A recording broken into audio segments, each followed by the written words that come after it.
Howdy, everybody. Shasta College, Film Studies, the last class in April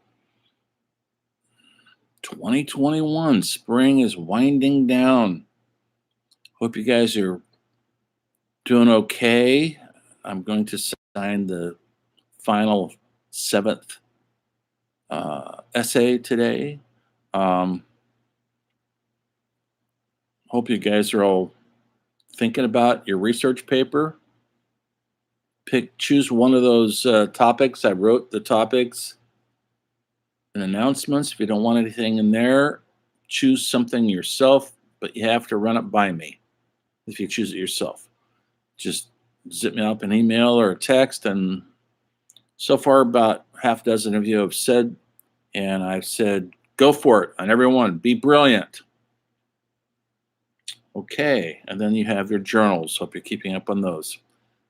I'm not posting that stuff because none of that's due yet. I'm not going to post anything like the final paper or until the last week, 2 weeks of class, I should say. And we've got a couple more weeks of that. Same with the journal. Okay. Today, look at the assignments for Essay 7. It's going to be a choice. One part of the class, this lecture is for 2 of my classes. You know that by now, hopefully. One class will be doing Spike Lee's Do the Right Thing, which came out in 1989, and the other one will be doing Allison Anders' Gas, Food, and Lodging. I try to pick 2 really diverse indie filmmakers, one a female and one an African American, and see how they look at America. Both the films are pretty awesome. And it was the beginning of the rise of the indie filmmakers. The 1980s was an interesting time in Hollywood. They were mostly coming up with blockbuster B movies, like we mentioned before, like in the documentary Easy Rider, Raging Bulls. If you finished it, you'll know what I'm talking about.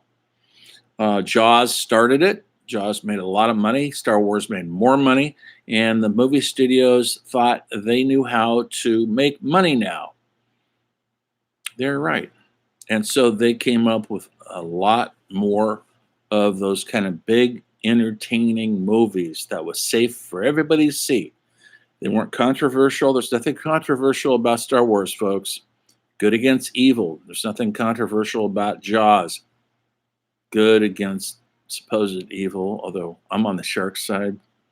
The shark's just been himself or herself. We don't know if it's a he or she, do we? Anyway, but the shark is bumming tourism out, so he's got to go. Big budget B movies, melodramatic. They stay on the surface.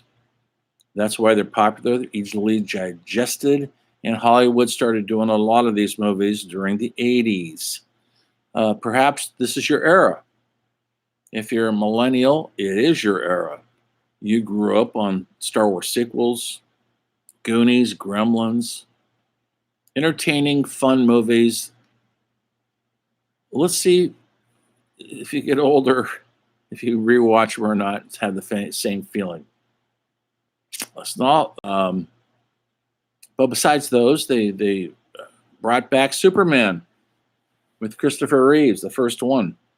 I mean, he wasn't the first Superman. That goes way back to television and serials in the 40s and the 50s. But they brought him back for the new audience that they thought Star Wars, the Star Wars audience. And they were very successful. I think he made at least 3 of those. Fighting wicked Lex Luthor and they are based on a comic book, and they're comic book like. Highly entertaining, clever. This is before CGI, computer generated imagery, and so they're still having to do the stunts the old-fashioned way by hanging the actors on wires on a studio and flying them around. Now they just have to sit with the arms out, and the computer does all the flying for you.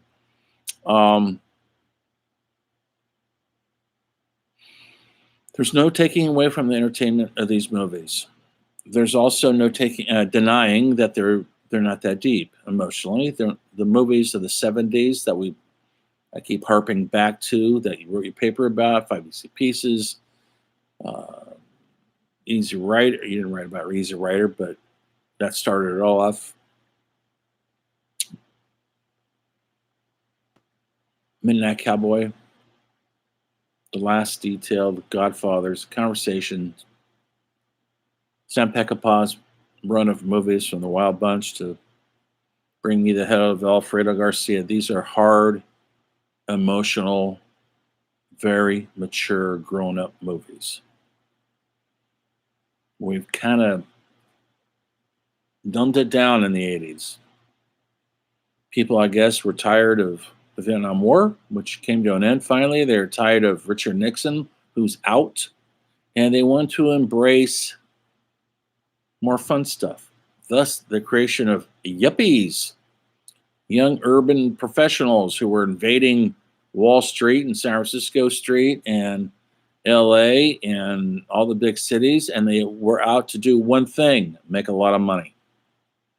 Maybe you've seen the movies, Wall Street. Have you? Money became the new golden chalice. And a lot of people of my generation went after it.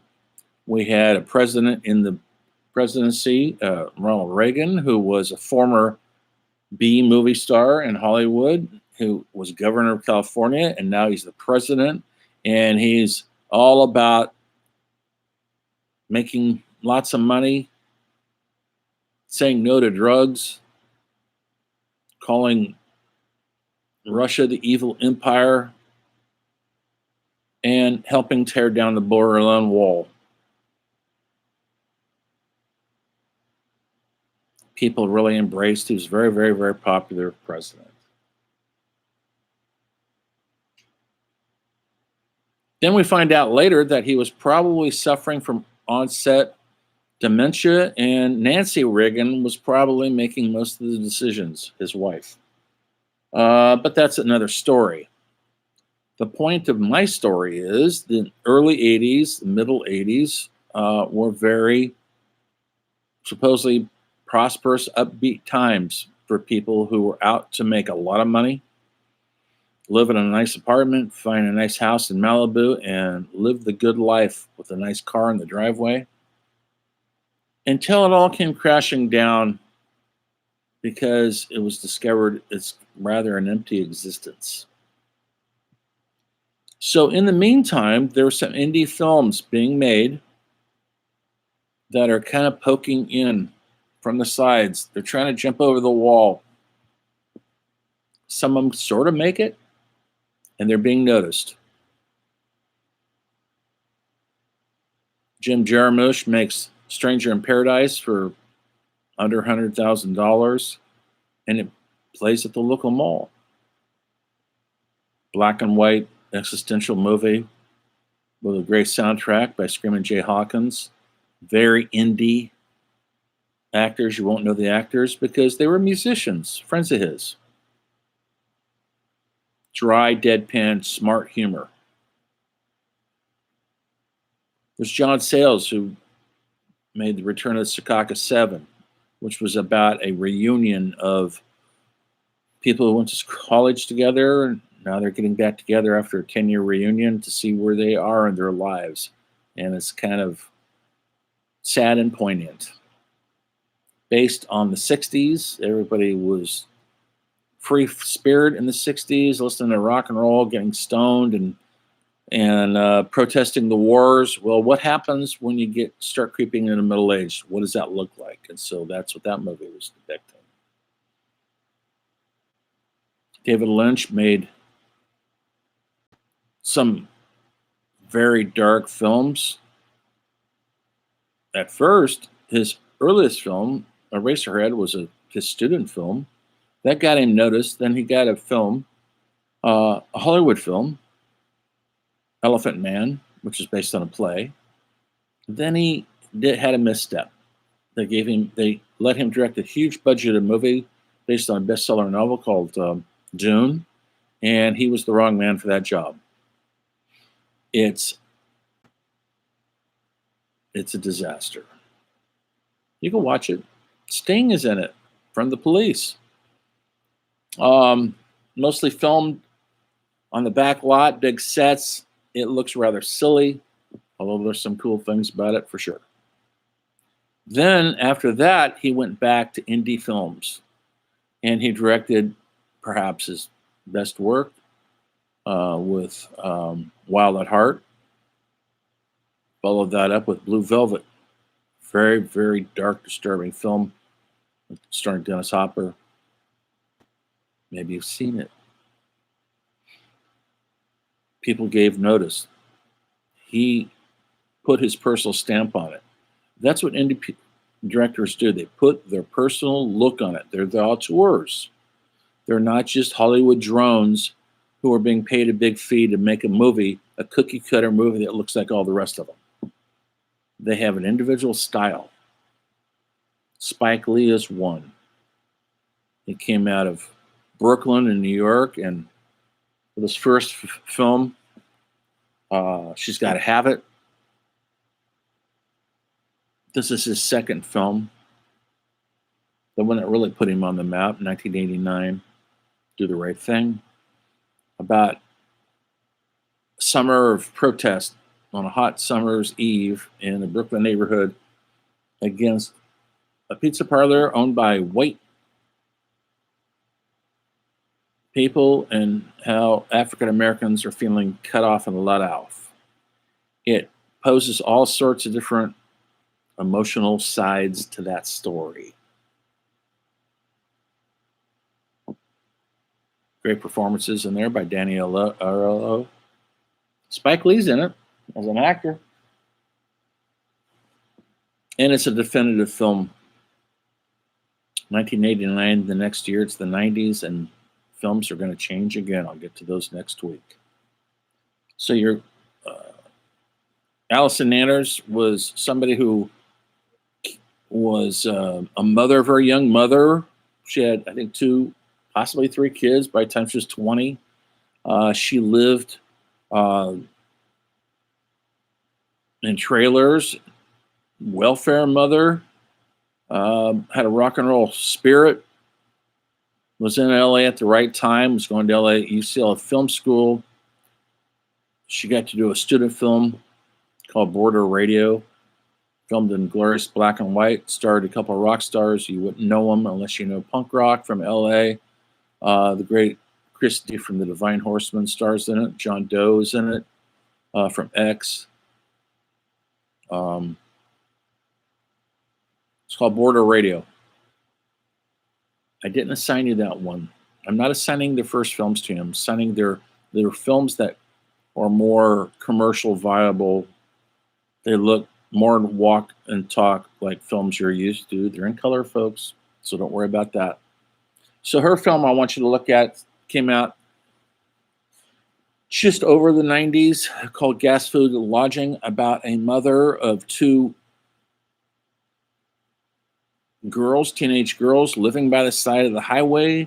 She's working as a waitress, trying to do the best she can with some girls who have other ideas about how their lives should go. It's called Gas, Food, and Lodging because that's what the sign says on the freeway. If you've ever taken trips, next stop on the freeway, gas, food, and lodging. And because it depicts this world of a single parent trying to make her way with teenage daughters living in a trailer, working a dead-end job. Well, Allison Edwards lived that life. And so there's an authenticity to it. That's why I want you guys to look at it. And she's one of the few women directors who were getting a leg up in the industry. She still works. She still mostly directs for television. Spike Lee, of course, is famous director and teacher. He teaches film sometimes at NYU. Allison Edwards came out of the UCLA Film School program. So see what you could do if you go to film school, kids. You too might be able to direct a film. You never know. So those are the two films I want you to look at. I'll post them on assignments. I'm sorry you got to pay for it. I can't find any free copies. Maybe you can. Maybe you know how. Tell us. Share it with the rest of us. But they're both on YouTube. You got to pay $3.99. I'm sorry about that. This is your last essay. You know what to do. 3 to 5 page critical analysis of the film, not a review.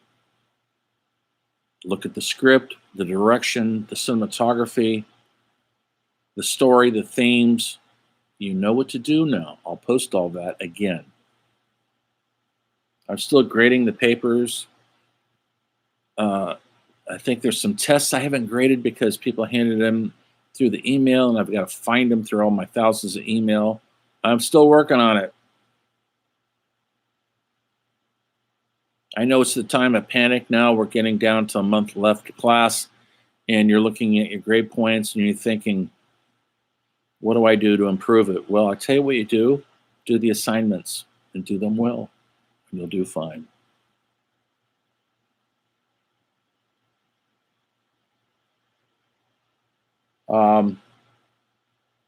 This point in cinema history is vitally important because after the studios took back control from the auteur filmmakers, they were making these big budget movies like Top Gun. I know you love Top Gun, but it's wanting.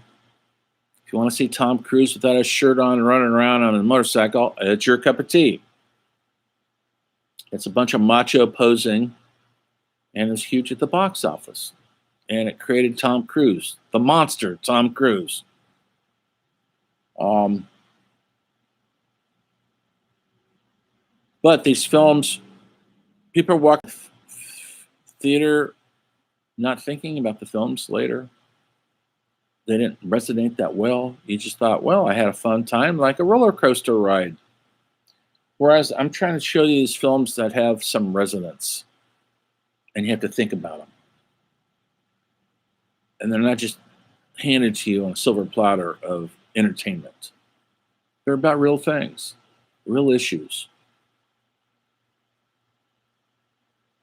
That was one of the main complaints about this year's Oscars. Too many real issue type of films. Well, that's the kind of world we're living in right now. Hollywood has kind of lost its way again with making X-Men Part 45 and Lord of the Rings Part 103 over and over and over again with the superheroes. So filmmakers, auteur directors, dare I say the word, people who have a vision, like the woman who won for No Man Land,